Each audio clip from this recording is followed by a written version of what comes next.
하리라. 아멘. 오늘은 여호와의 날이 이르리라 라는 제목으로 말씀 전하겠습니다. 오늘 본문은 스가랴 예언의 마지막 부분에 해당되는 말씀입니다. 하나님은 친히 세상을 심판하시고 새하늘과 새 땅을 여시는 여호와의 날에 대해서 오늘 말씀에 이야기해주고 계십니다.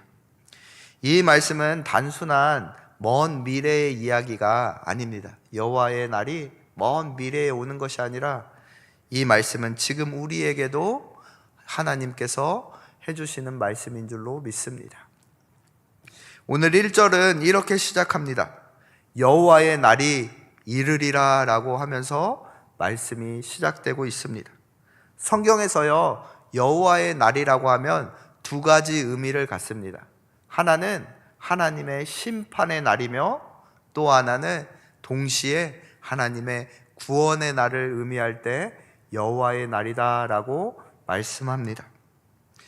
스가랴는 그날이 오면 2절에 보면 성읍들이 함락되고 하나님의 백성 절반이 사로잡혀 갈 것이라고 이야기하고 있습니다. 여호와의 날에는 이런 심판도 임하게 되는 것입니다. 즉 하나님의 백성이 먼저 심판받고 고난을 겪게 된다는 말씀입니다. 그 날이 이르면 심판이 임하고 고난이 함께 옵니다. 이스라엘의 겪는 고난은 단순한 재앙이 아니라 그 고난의 이유가 무엇이냐면 이스라엘이 하나님의 백성이 하나님을 떠났기 때문에 오는 심판이라는 것입니다. 하나님은 그들의 죄를 그냥 덮지 않으십니다. 죄를 깨닫게 하시고 고난을 허락하셔서 죄를 깨닫고 하나님께로 돌아오게 하시는 날이 바로 여호와의 날이라는 것입니다. 성도 여러분, 우리의 삶에도 이 여호와의 날이 반복해서 일어나고 있지는 않으신가요? 믿음이 식어지고 하나님보다 세상이 더 좋아서 세상으로 돌아갈 때, 하나님이 우리의 삶을 다시 흔드셔서 그분께로 다시 돌아오라고 회개하라고 그 촉구하는 때가 바로 여호와의 날이 아닐까 생각해 봅니다. 죄를 깨닫게 하시고 하나님께 돌아오게 하는 날이 바로 여호와의 날이라는 것입니다. 이 작은 심판이 바로 우리에게 임하는 그 여호와의 날의 그림자인 것입니다. 심판을 구원으로 바꿔야 할 줄로 믿습니다. 회개하고 돌이키면 하나님은 그 남은 자들로 하여금 구원을 이루어 가신다는 것입니다. 3절의 상황이 전환됩니다. 반전이 일어나는데 그때에 여호와께서 나가사 그 이방 나라들을 치시되 이 왕의 전쟁의 날에 싸운 것과 같이 하시리라 라고 말씀합니다. 여러분, 하나님은요, 하나님의 백성을 그냥 내버려 두지 않으신다는 것입니다. 우리가 절망할 때 그때 하나님은 일어나신다는 것입니다. 사람의 도움도 인간의 전략도 막히는 그 지점에 하나님이 직접 나서셔서 하나님의 백성을 위해 싸우시고 구원하시는 날이 바로 여호와의 날이라는 것입니다.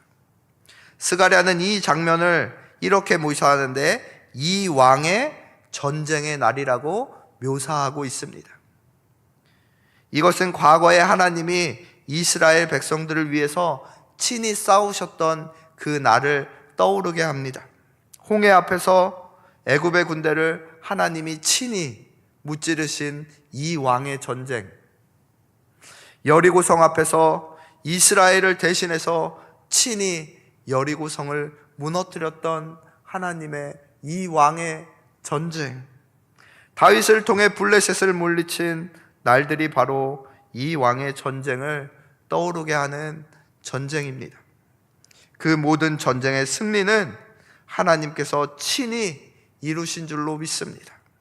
세상 사람이 싸운 것 같지만 사람이 이룬 것이 아니라 하나님이 친히 우리의 군대 대장이 되셔서 우리를 위해 싸워주시고 승리를 우리에게 안겨주시는 날이 바로 여호와의 날이라는 것입니다.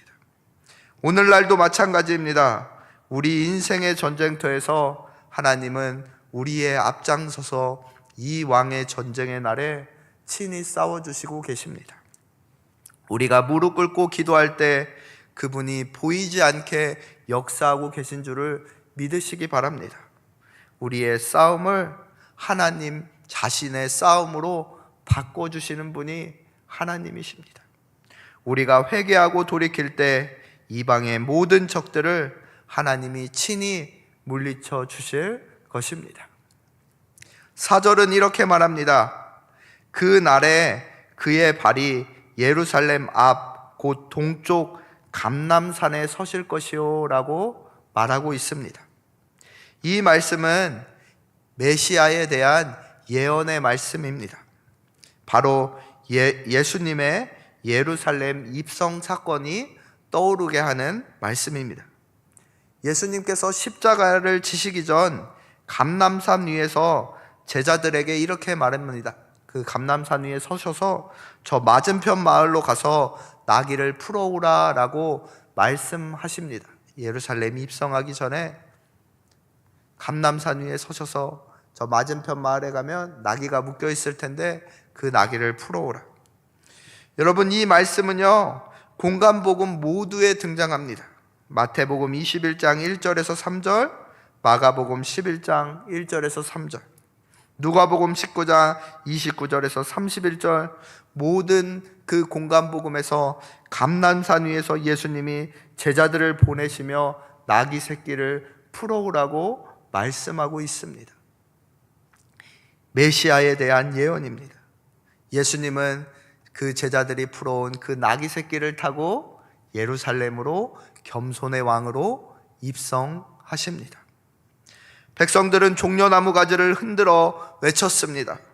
호산나 찬송하리로다 주의 이름으로 오시는 이여 라며 예수님을 영접합니다. 그분이 바로 스가랴가 예언한 겸손의 왕 감람산에 서신 분이 바로 예수 그리스도이시라는 것입니다. 스가랴 14장에서 감람산에 서신다는 말씀은 예수님께서 처음 오실 때 이루어졌고 성취되었습니다. 또 예수님이 완전히 재림하시는 그 여호와의 날에 완전히 성취될 것임을 오늘 말씀을 우리를 통해서 알려주고 있습니다. 예수님의 초림 때는 예수님이 나귀 타고 오시지만 재림하실 때는 영광의 왕으로 구름 타고 우리에게 오신다는 것입니다. 그날이 바로 여호와의 날입니다. 그날 주님은 악을 심판하시고 하나님 나라를 온전히 완성하실 것이라는 것입니다. 우리 6절과 7절 말씀은 같이 한번 읽어보겠습니다. 그 여호와의 날이 오면 어떻게 되냐면 우리 6절과 7절 같이 한번 읽어보겠습니다. 시작. 그 날에는 빛이 없겠고 광명한 것들이 떠날 것이라. 여호와께서 아시는 한 날이 이르리니 낮도 아니요 밤도 아니라 어두워 갈 때에 빛이 있으리로다 라고 말씀합니다.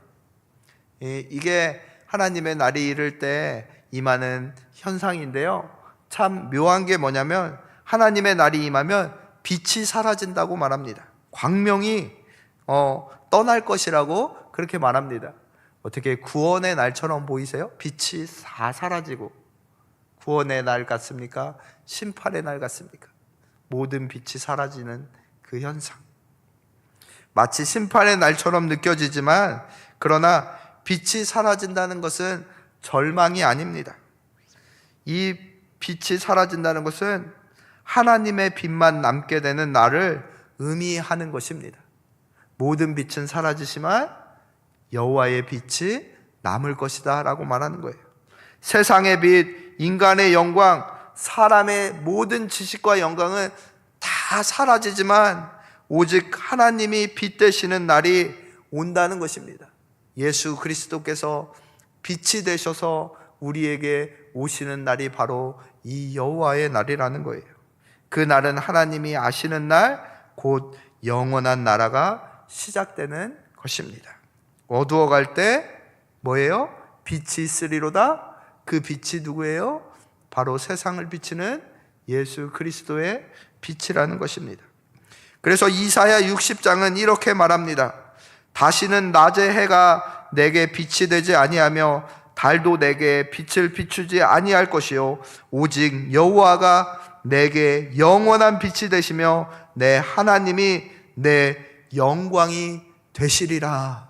아멘. 세상의 모든 영광은 사라지고 오직 예수 그리스도의 빛된 영광만 비치는 날이 바로 여호와의 날이 올 것이라는 것입니다.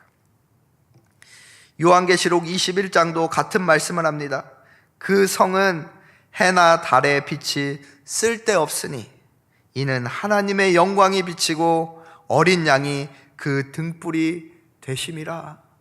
하나님의 영광이 비치고 예수 그리스도께서 어린 양 되신 그 등불이 비치는 그 나라가 임할 것이라고 말씀하시는 것입니다.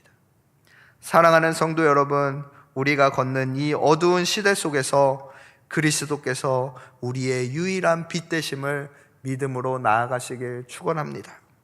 주님께서 함께 하시면 어두운 길을 갈 때도 빛으로 나아갈 수 있는 줄로 믿습니다. 마지막 8절 말씀도 함께 읽어보겠습니다. 시작. 그날에는 생수가 예루살렘에서 솟아나서 절반은 동해로 절반은 서해로 흐를 것이라. 여름에도 겨울에도 그러하리라. 아멘. 여러분, 생수는 언제나 하나님의 임재를 상징합니다. 에스겔 47장에서도 성전 문지방 밑에서부터 물이 흘러나와 점점 차올라서 바다를 살리고 나무를 살리고 모든 생명들을 살리는 장면이 나옵니다. 스가랴의 이 예언은 바로 그 생명의 강이 예루살렘에서부터 흘러나온다는 그런 예언입니다. 그 강물이 어디로 흘러갑니까? 오늘 말씀해 보면 절반은 동해로 절반은 서해로 흘러갑니다. 이 말씀은 그 생명의 강물이 모든 방향, 온 세상으로 흘러간다는 이야기입니다. 하나님의 은혜는 특정한 민족이나 경계에 머무르는 것이 아니라는 것입니다. 예루살렘에서 시작된 그 복음의 생수가 세상 끝, 온 이방 나라, 온 세상까지 흘러간다는 내용입니다. 그 날이 바로 여호와의 날입니다. 요한복음 7장에 예수님께서는 이렇게 말씀하셨습니다. 나를 믿는 자는 그 배에서 생수의 강이 흘러 넘치리라 라고 말씀합니다. 그 생수는 곧 성령을 가리키는 말이었습니다. 성도 여러분, 우리가 주님 안에 있을 때 우리 안에서 이 생수가 솟아나게 될 것이라는 것입니다. 고난 한가운데서도 생수가 흐르고 눈물의 자리 가운데도 생명이 자라나게 될 것입니다. 이것이 바로 여호와의 날입니다.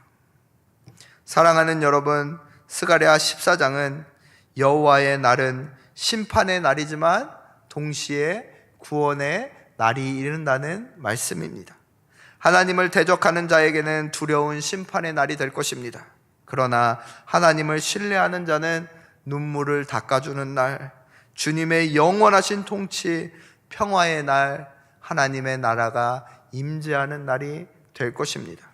오늘도 우리가 믿음으로 기다려야 할 것은 세상의 안정이 아니라 하나님이 다시 오시는 그날, 주님이 왕 되시는 여호와의 날을 기다리며 그 주님의 뜻대로 살아가야 할 것입니다. 지금 우리의 삶이 어렵고 세상이 혼란스러워도 주님은 반드시 오십니다. 그날에 모든 눈물을 닦아주시고 죽음이 사라지고 오직 주님의 영광의 빛으로만 온 세상에 가득한 그날이 반드시 올 것입니다. 사랑하는 성도 여러분, 그날을 소망하며 오늘 하루를 살아가시길 바랍니다. 주님은 반드시 오십니다. 여호와의 날이 이르리라. 아멘. 우리 함께 기도하겠습니다. 하나님 아버지, 오늘 말씀을 통해 여호와의 날을 바라보게 하시니 감사합니다. 세상은 흔들리고 어둠은 짙어가지만 그 속에서도 예수 그리스도께서 빛 되시고 그 빛을 우리에게 비춰주고 계심을 믿습니다. 주님, 우리의 삶 가운데 여호와의 날이 임하게 하여 주시옵소서.